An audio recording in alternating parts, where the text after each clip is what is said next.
We're in a time where there's been a meteoric rise of artificial intelligence over the past year, even since Dead Reckoning. And this film is such a coming together of so many of all the different themes and characters from the series.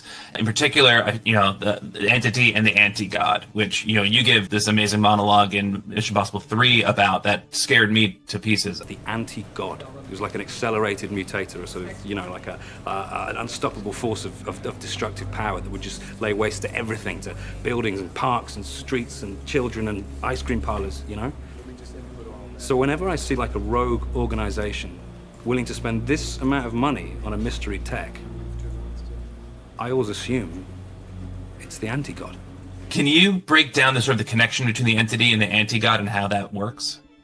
Yeah, I mean, the entity was around in its nascent form a long time ago. It was a malicious code, basically, which it itself evolved into what we, are up against in Dead Reckoning and the Final Reckoning. And I love the idea that McHugh looked back into the past to see where things may have started, where the rumblings of the entity may have begun, and further back as well, to obviously to when Bill Donlow was exiled to Alaska. He's so clever like that. McHugh really respects the legacy of these films, not just the films, but the TV show as well. There were lots of little Easter eggs, like Paris, the character of Paris. There was a Paris in the original TV show. It's just a really smart way of tying up these 8 films in a sort of a bow. That's the pattern, isn't it? You refuse to sacrifice the ones you hold close. This movie, you see Degas questioning certain things. He questions if he's doing the right thing. Who should you trust? And in this one, I'm glad that he has a chance to break away and actually make the decision on his own about hey, this is the side I want to fight on. This is the side I think I should be trusting.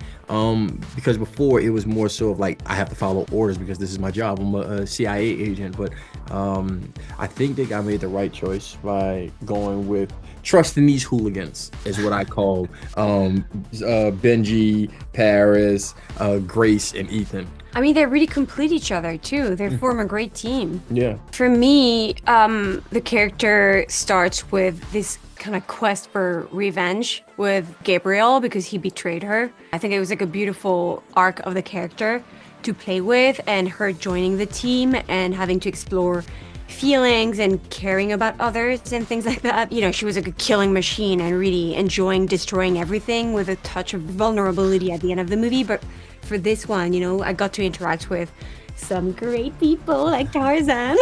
I feel like the core theme of this film is friendship. So that, of course, the anti-god and the entity, as you say, is a sort of the villain. They are the thing that set up the stakes. But really, it's about a film about a team coming together and sacrificing personal ambition for the sake of the good of all people. And it's the triumph of the human spirit. It's, we care about these characters, and that means that these big set pieces have a lot more meaning and a lot more emotion behind them.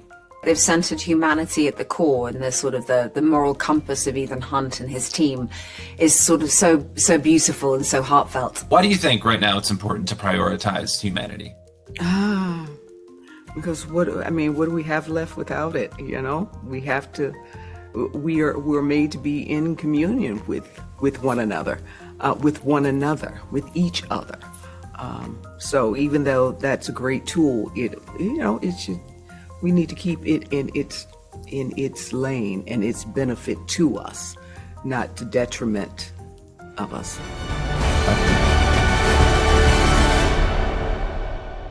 I need you to trust me one last time.